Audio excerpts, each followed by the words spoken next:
Welcome back to the Business Roundtable Podcast. So glad to have you here. David Carr with Steward Your Business, where I focus on organizational health, helping you as a leader lead yourself well and your team. And I've got back Doc C. Doc C, would you introduce yourself once again to the audience? Sure. This is Curtis Cochran here. We are actually a mergers and acquisitions firm, and we specialize in our E4 system, as I've told everybody before, which is really the 4 cycles of business ownership. And most businesses are actually in the E3, which is enhancing their business. And that's kind of what basically this roundtable is all about, is trying to increase your company's value. Absolutely. We're super excited to have you here, Curtis. Yeah, we're going to talk, we've talked last week, or last time we met, about effective team management, delegating. We've had some great conversations in the past about navigating business culture and leadership. And so as Curtis and I were talking tonight, we thought, what's related to that is your capacity in your business. How are you able to grow your business? How are you able to sustain that? And so I'm going to be kind of going through that, where we'll be going back and forth and challenging us on some questions and understanding here. And so as we get into this, Curtis, this idea of capacity and what exactly that means in business, and what we should be considering that. What would be your kind of definition when we're talking about this in business and this idea of capacity? What I guess the first question I'd have is what do we mean by capacity? I mean, what are your thoughts on that, David? What do you mean by the word capacity as it relates to business? That's a great well. So for me, not to throw back another question that you asked me. Yeah, that's okay. We're going back and forth because it's all right. I think this is fine. No, I mean, so what I thought about this episode and where we could go with this, it was the foundation I came up with was it refers to this, collective capabilities and resources available within our organization to achieve the objective. So what do we have? What's the capabilities? This includes a lot of different things, which we're going to dig into, but really is what's available to us? What do we have in order to do the objectives, the work that we have? And so I'm excited to dig deeper into that, Curtis, because I think some people may grab onto one thing or another thing, and I want us to look holistically so that we're not kind of being blindsided as to what are those capabilities, what do we have, and oftentimes businesses will do like a statement of qualifications or capabilities, like here's what we're able to do, and here's the resources we have behind it. So it's really understanding all of those things and what are your objectives, and again, do you have all those things necessary? And most of the time it starts with labor, it starts with people, and then you have other pieces in the mix there.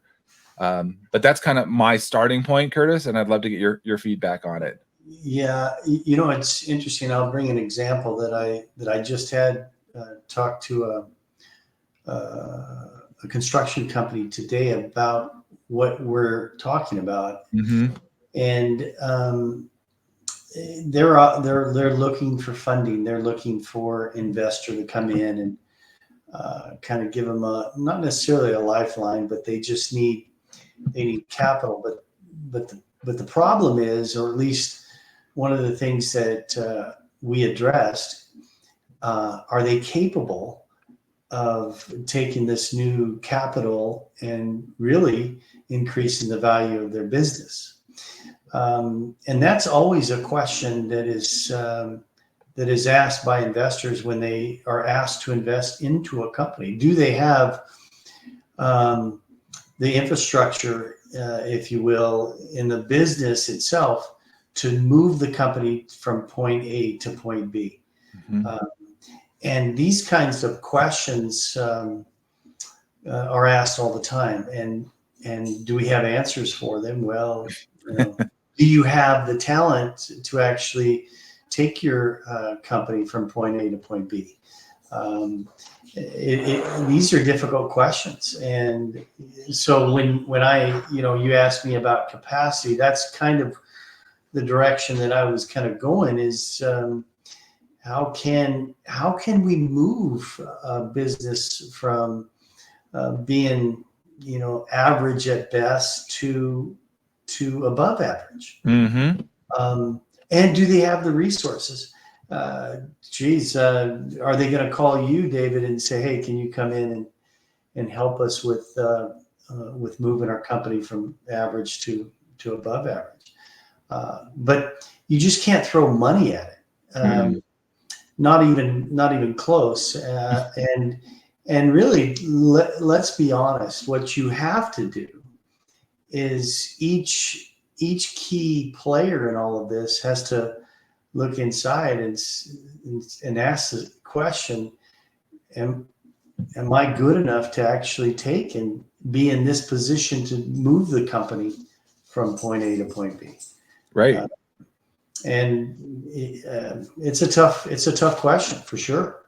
Yeah, I mean, I've heard, you hear in different companies where they're being, turned around because they're either being underutilized, or again, it's not being well run.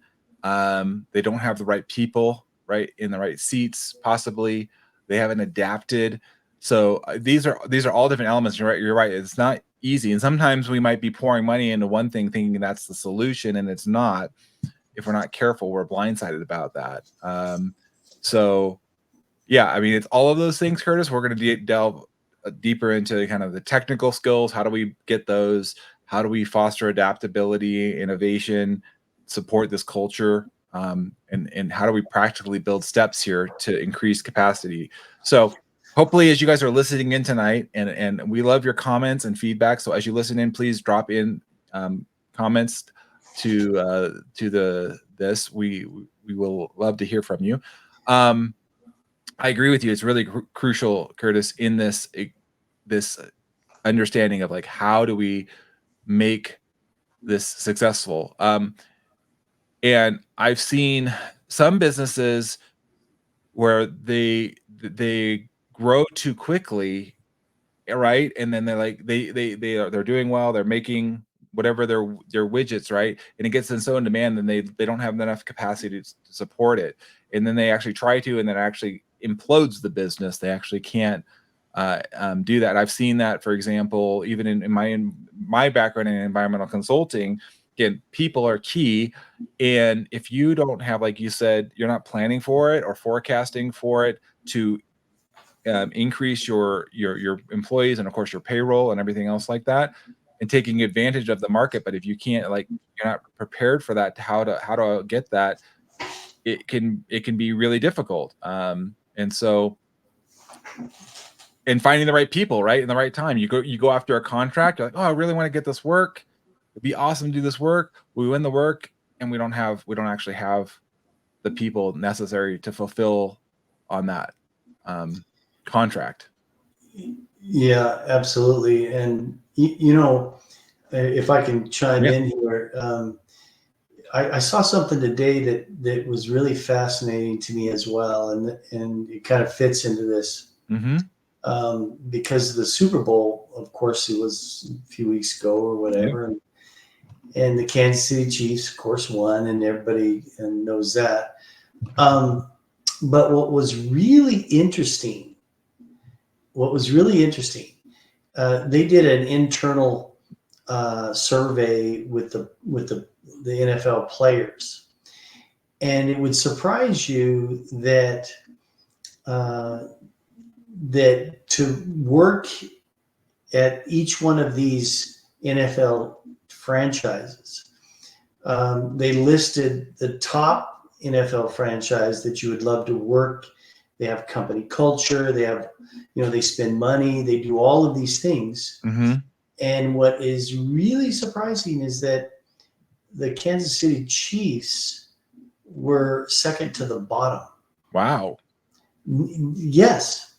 And that's really interesting to me, because now, again, I just saw the data. You being a math guy, you just don't know I'd have to ask a lot of questions. Yep. But I thought it was really interesting because maybe their company culture's not really the best. Maybe their facility's not the best. Maybe a lot of these things go into play. However, now even with that said, they win a championship. So there's something there that they don't care what is in front of them, they're going to succeed. And I think that that's the kind of the mindset, or shall we say the mind shift that business owners need to take is, look, I may not have the talent, I may not have the resources, I may not have all of these things, but we have to find a way to push forward, if you will. Well, I think there's different ways you can, like you said, adjust that. I mean, getting into being adaptable and innovative using technology, there's some different ways you can, like you said, balance that out, if you will. But the reality is you have to be paying attention to these things. And the more forward looking you can see and, look at more lead indicators versus lag indicators, meaning I'm looking behind myself and seeing what's happened, but like what's indicating where I may need to be able to position myself to increase the capacity, support the capacity.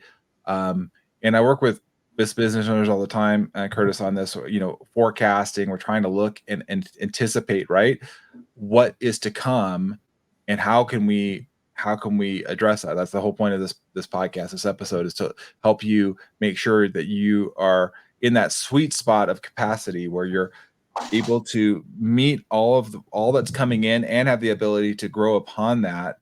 And so, it's like, so for example, Curtis, we had this experience where we were working as a small business where we had one client that was a majority of our work. Well, that's not good, meaning if that client goes away, we're in trouble, right?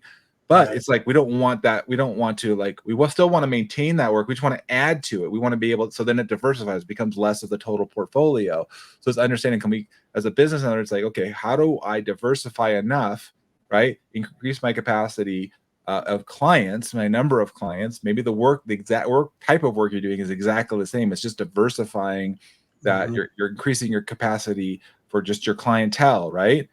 And so being intentional about that, being aware of that, but you've got to know your numbers, like you said, Curtis, as a math guy, and ask those questions. I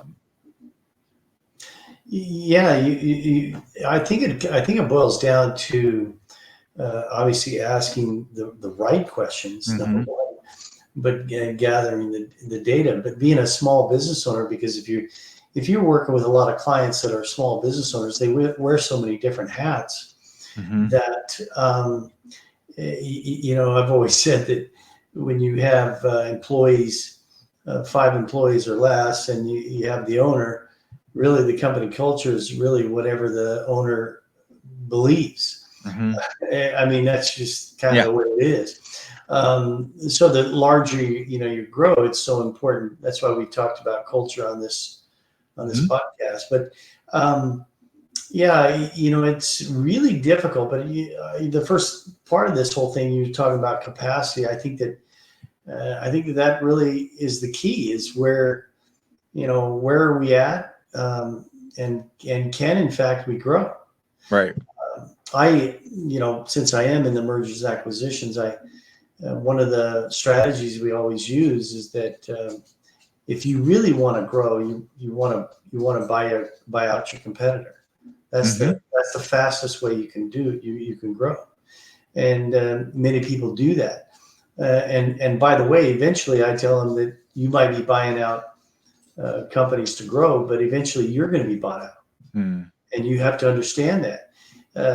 And that's in these podcasts, that's exactly what we're trying to actually do, is to get these people to think that not that you're going to run this business forever, but you want to try to run it so somebody will buy you out.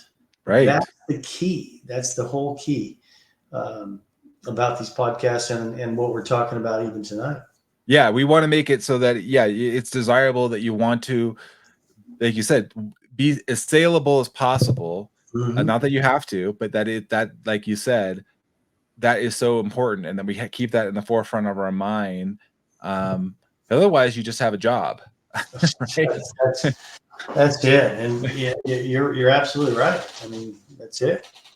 And unfortunately, I'm sure, like Curtis, know this firsthand. There's people that have owned a business, but in reality, they just owned a job, and when they actually try to sell it or something, it's really not worth much other than them. I mean, Yeah, yeah, we get that. We get that all the time.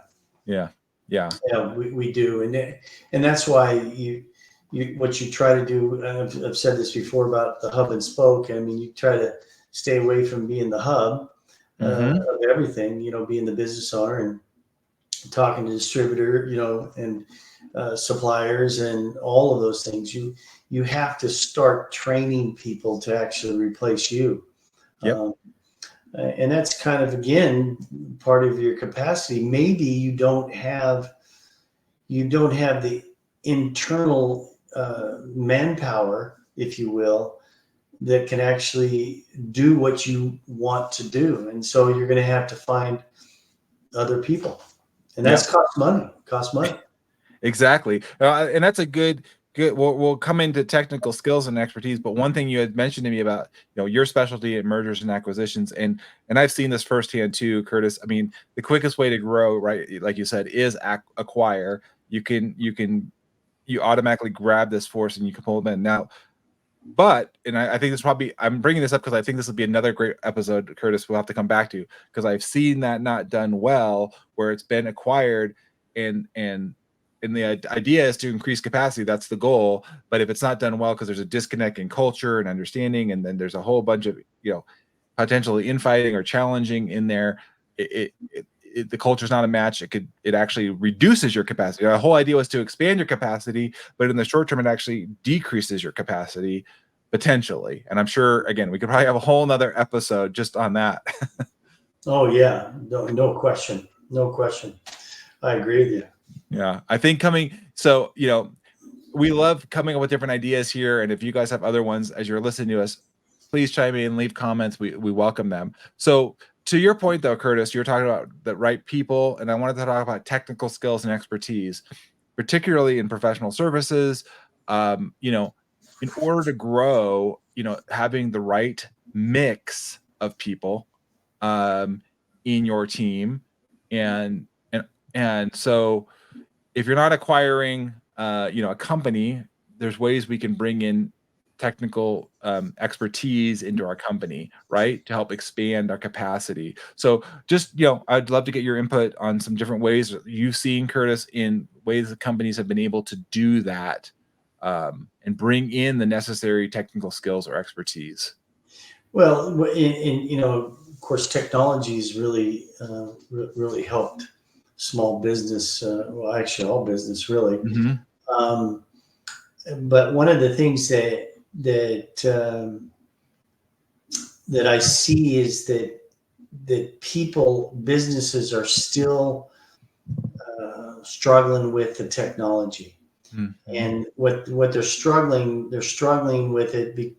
I mean, they're working with it, but they could actually do so much more with their technology, their platforms, and so forth. But um, it takes effort, takes work, um, and a lot of these businesses are kind of holding back, fear, Hmm. maybe. Who knows? Dollars, resources, and the owner can't do everything. Yep. um, and even top management. You have to train. Shall we say trainers have to train the trainers, Yep. Yep. and all the way down. But you have to spend money on R&D. I mean, you have to do that, and for small business, it's tough to actually not only have the money, but who do you look for to do that for you? I Hmm. mean, how do they find a David Carr? Yep. Uh, to help you with that. I constantly have conversations with business owners, and I ask them, do you want to increase the value of the business? When I ask them that question, I don't know if they really understand what that question really is and what it means. Because let me ask you, if you're a business owner and I said, okay, do you want to increase your value of your company up to 71% in 12 months? You know, I mean, the first thought is, well, how are you going to do that? Right. You know, well, we're talking about it right now. We're talking about it on this podcast. Yep. It's each one of these podcasts is telling you a secret. Well, I don't even want to say it's a secret, but just a little niche of what you could do to enhance your business each and every time. Yep. And all businesses are different, but yet they're the same. And how are they the same? Well, you're making money. I mean, it's simple as that. When I ask people, why are you in business? Their answer should be, I found a problem in our society or in our city or you name it, and I am fixing that problem. And if I happen to make money on it, which that's why I'm in this for, right? Those two things, you are going to be successful.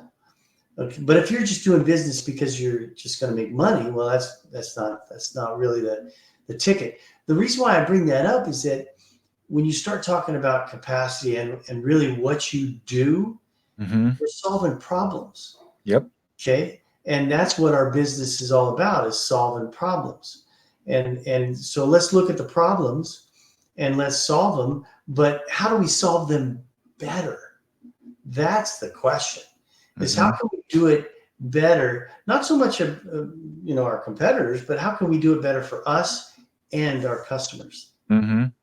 Yeah, that's so very powerful, Curtis. And yeah, I mean, what we're sharing here, I hope you guys are taking these nuggets from our years of experience here. This is where I come in and help business owners and their teams. There's different ways that we can do it better, and depends on where you're at and the team. But for me, I'll just talk a little bit about this as far as the technical. How do you get that team to do it better?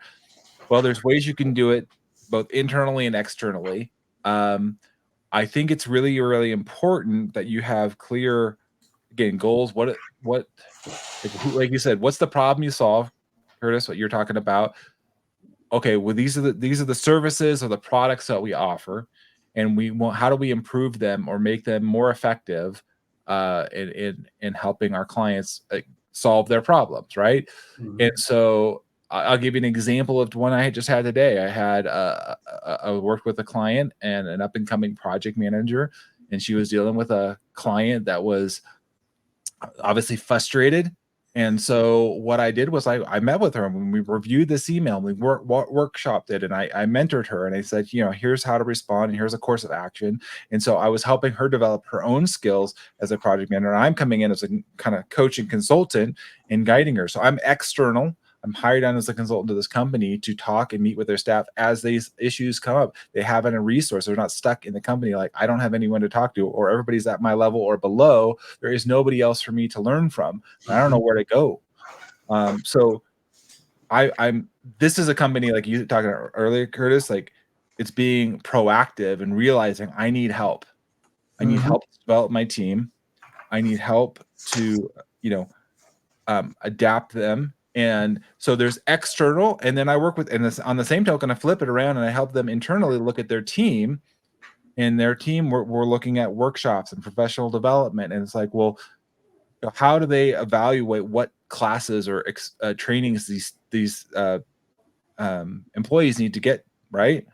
And so we help them and we evaluate them and what's in the alignment with the company. Because I, for example, had another example today where one of the employees was asking about a certain type of training, that wasn't quite in alignment with what where this company is going. It's parallel, but not exactly. And so it didn't make sense to investing and developing that skill set. Now they may be good for that person individually, but doesn't make sense with where the company is going.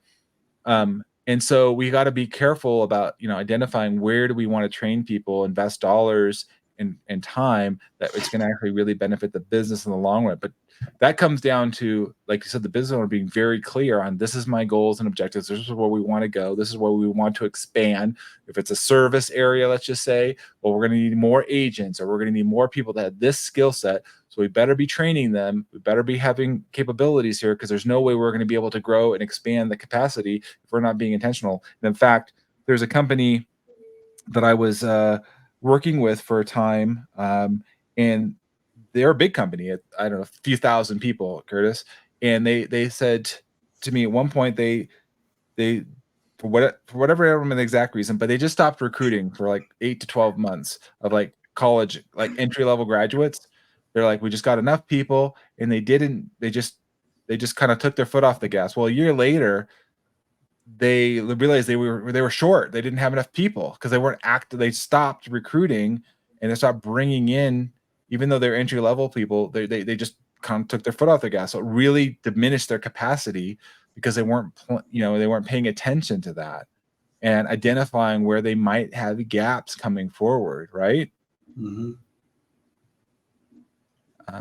And so, like when we're looking at bringing on people, it's really important to get identifying clearly what you need. Because here's another thing too. I've worked with many recruiters, right?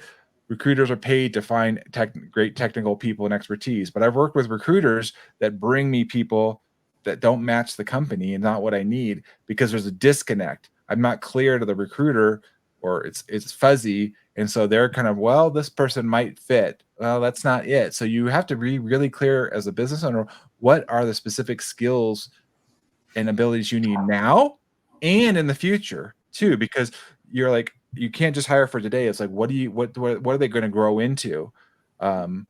What's their career path? And again, I think a lot of businesses, we talked about this in a couple episodes of roles and responsibilities, where if you're not clear on the roles that you need, and oftentimes you're like, well, I don't have a person for that. That's okay. Put it in your org chart. Like, you're going to need this capacity, right? You're going to need this role. Right. And, I'll tell you one thing, that business is moving at a rapid pace. And that's where technology is going to have to run parallel to human development. And and we are really lagging in that area. You mentioned recruiters. Yeah, I talk to recruiters as well. And what's on a resume is one thing, but what's really out there is another. And I'll tell you, you have to make split decisions, and you have to run with them. But if you ask the right questions, this is going to help you grow. If you ask the right questions, don't try to answer something without asking the right questions. Then you can actually answer them. Now, if you don't know those questions, that's why they hire people like yourself to ask those questions and help them ask those questions, because it's all in the question. It has nothing to do with you and I sitting here talking about all these things. Let me hear some questions. Even with the the people that are listening to this podcast, ask us questions, because I can tell you that we may have an answer, we may not, but at least we can sit around. That's why we call it a round table, right? Yep. And bounce off ideas, because you're going to have to ask those questions, and those questions are the key to success, in my opinion. Yeah, exactly. No, and again, for those of you listening to Curtis and I tonight, or go back to previous podcasts, we've got numerous guests. All of us are available to reach out to us. Like I said, leave a comment, message us directly. We will personally respond. That's the way we are about. And then we can see, like you said, Curtis, if we have a good fit or a resource that we can point you to. Right. You know, I mean, there is so much technology, like you said, and things are evolving. And I think that, again, this idea of fostering adaptability and innovation to help our capacity, right? Yeah. There's new tools that are being developed. Everybody knows. Hopefully, if you've been around in the last year and a half or so, you've heard something about AI, for example, or Chat GPT or whatever. I mean, these are just new technologies. There's always a new technology, right? Sure. You Yes. know, And by the way, these people that are developing this technology, they're the ones that are asking the questions. They're asking the right questions for sure. yeah. And they're trying to create a business for those needs, and that's what we do. Yeah. So, we can help you in those areas. There's so much more we could go in here, but I want to just let you guys know that as you're listening to this, the Business Roundtable podcast, and candidly, if you're interested and you want to be on the podcast with us, we welcome other guests. We like to hear other voices because, again, like you said, Chris, we don't know all things. We're going to show you what works for us and what we know that has success. But we're always learning, and again, just looking on innovation and technologies and how we can leverage those. There's always great opportunities there, and so what we can do to help you as a business owner or leader in your organization be cognizant of these things, be intentional about these things, right? You're going to be able to create a more supportive culture in your organization. You're going to create something that's more sustainable. And like you said earlier at the beginning of this podcast, Curtis, is like something that's actually saleable, something that somebody would actually want to buy because they see it is a money-making machine because it solves such great problems, right? Yes, absolutely. That's perfect. Yeah, I tell you what, if you can build a business that solves problems and you get paid handsomely for it, that's the best business to actually sell for sure. There you And go. it's not necessarily about but just selling. I mean, you could pass it on with an ESOP or whatever, but ultimately there's a transition, and so you build it to make that transition for sure. So just as we're wrapping up here, just some things to think about here in practical steps that you can do to make sure you're building that capacity. Do what I call capacity audit, or just evaluating some of these things that we talked about. Make sure you have clear objectives, right? In what you're actually trying to build capacity for. What are your targets? Making sure we talked about, like, how do you invest, like Curtis, what would that look like, right, to make the company that much more profitable? Making sure that we're, like, what we're doing here is establishing collaboration and encouraging one another, sharing knowledge, and then we review these things regularly. Right. Right? Absolutely. So All the time. yeah. Yeah. So as we're wrapping up, Curtis, last thoughts as we're just finishing up this episode. Yeah, back to back to what we started with, capacity. I mean, every business owner looks at this, and can we take our team, our business to the next level? It's a difficult question to answer, whether or not you can or cannot do it with the existing, grow it organically. So what I always say is that you might look elsewhere. Look for people like yourself, David. Consultants that can actually help you grow organically, Yep. or you look to acquire a business, and that's how you're going to grow, and eventually you're going to exit. So therefore, grow your business in that mindset for sure. Absolutely. Lead it well, as we like to say here at the Business Roundtable Podcast. Thank you so much, Doc C, for joining us again. My pleasure. Yeah, it's been great. If this really resonated with you guys as you listen up, please leave us a review, share this with others. We welcome the feedback. It's just an honor to be able to share and connect with you.